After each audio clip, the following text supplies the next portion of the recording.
नमस्कार। आज हम बात करेंगे मध्यकालीन भारत की, लेकिन जरा हटके। लड़ाइयों और किलों की नहीं, बल्कि उस दौर की सोच की, उसकी आत्मा की, जिसे हम मध्यकालीन चेतना या बोध भी कह सकते हैं।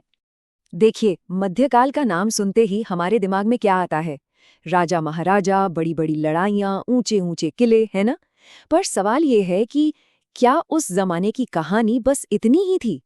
असल में उस दौर की अपनी एक बहुत गहरी और उलझी हुई चेतना थी, जो इन सब से कहीं ज्यादा दिलचस्प थी। तो इस चेतना को समझने के लिए एक शब्द को पकड़ते हैं, बोध। अब ये बोध सिर्फ किताबी ज्ञान नहीं है, ये तो उस दौर के लोगों का दुनिया को देखने का नजरिया था। समझिए, एक चश्मा था जिससे वो ईश्वर को, समाज को, ताकत को, मतलब अपने आसपास की हर चीज को देखते और समझते थे। तो इस बोध की गहराई में उतरने के लिए सबसे पहले हमें उस वक्त के समाज के ढांचे को देखना होगा, जो बड़े विरोधाभासों से, मतलब कॉन्ट्राडिक्शन से भरा हुआ था। उस समाज की पूरी बुनियाद सिर्फ एक ही चीज पर टिकी थी, सामंती व्यवस्था। इसका मतलब सीधा सा था, जिसके पास जमीन उसी के पास पावर, उसी की इज्जत। बस यही उस दौर की सबसे बड़ी सच्चाई थी। ये पावर का एक पिरामिड जैसा था, सोचिए।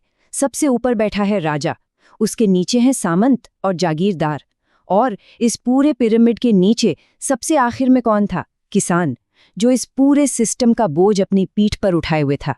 और इस सामंती व्यवस्था के साथ साथ एक और बहुत मजबूत दीवार खड़ी थी, जाति की दीवार।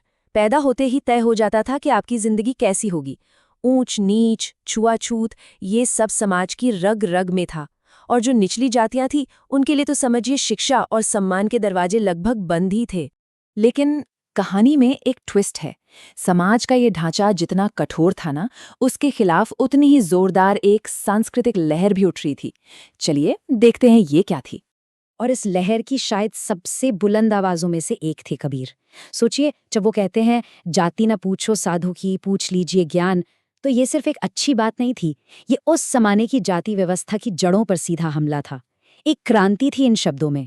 और यही तो भक्ति आंदोलन का असली जादू था। उसका मैसेज एकदम साफ था। भगवान तक पहुंचना है तो किसी पंडित या बिचौलिए की कोई जरूरत नहीं है, बस प्यार और सच्ची भक्ति चाहिए।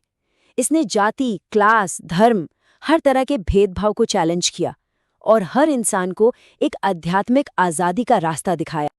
अच्छा, तो ये नई सोच आम लोगों तक पहुंची कैसे? ये काम किया वहां की लोक संस्कृति और आम बोलचाल की भाषाओं ने। अवधी, ब्रज, इन भाषाओं में जो कहानियां और कविताएं लिखी गईं, उन्होंने आम लोगों को एक दूसरे से जोड़ा, एक कल्चरल यूनिटी बनाई।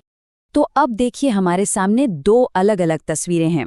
एक तरफ है जंजीरों में जकड़ा हुआ समाज और दूसरी तरफ है आज़ादी की बात करती हुई संस्कृति। यही उस जमाने का सबसे बड़ा टकराव था, उसका सबसे बड़ा द्वंद्व। इस टकराव को समझना है ना, तो उस दौर की औरतों की हालत देखिए। एक तरफ समाज उन पर बाल विवाह, पर्दा प्रथा, सती प्रथा जैसी न जानी कितनी पाबंदियां लगा रहा था, और वहीं दूसरी तरफ मीराबाई और सहजोबाई जैसी महिलाएं थीं, जो सारे बंधन तोड़कर आध्यात्मिक आजादी की सबसे ऊंची चोटियों पर पहुंच रही थीं। कमाल का विरोधाभास है ना? ये टकराव सिर्फ यही नहीं, बल्कि सोच और मूल्यों में भी था। एक तरफ था भक्ति साहित्य, जो लोक मंगल की बात करता था। लोक मंगल मतलब सबका भला, सबकी खुशी, जिसमें सच, सेवा, त्याग, ये सब आइडियल थे। और दूसरी तरफ थे राज दरबार, जहाँ की संस्कृति थी दरबारी विलास की, मतलब शानो शौकत, ऐशो आराम, बस यही सब कुछ था। तो कुल मिलाकर मध्यकाल की जो चेतना थी, वो कोई सीधी साधी एक रंग की चीज नहीं थी। ये तो जैसे कई विरोधाभासी धागों से बुनी हुई एक चादर थी। एक तरफ गहरी आस्था थी, तो दूसरी तरफ अंधविश्वास भी था। एक तरफ बराबरी की बात हो रही थी, तो दूसरी तरफ भयंकर भेदभाव भी था। सच्ची भक्ति और दिखावे के कर्मकांड, सब कुछ एक साथ चल रहा था और आपस में टकरा भी रहा था। तो सवाल ये है कि इतनी उलझी हुई सोच, ये सारी बातें इन्होंने अपनी आवाज कहाँ ढूंढी, इन्हें जुबान कहाँ मिली? इसका जवाब है साहित्य में। साहित्य ही वो सबसे बड़ा मंच बना जहां ये चेतना खुलकर सामने आई। हाँ, उस जमाने ने अपने दिल की सारी बातें अपनी कविताओं और अपनी कहानियों में ही तो कही हैं। उसके सारे संघर्ष, सारी उम्मीदें, सारे के सारे विरोधाभास, अगर उन्हें कहीं साफ साफ देखना है तो वो साहित्य में ही दिखते हैं। खासकर भक्ति कविता में। वहां ये चेतना समाज को बदलने की एक आवाज बन गई।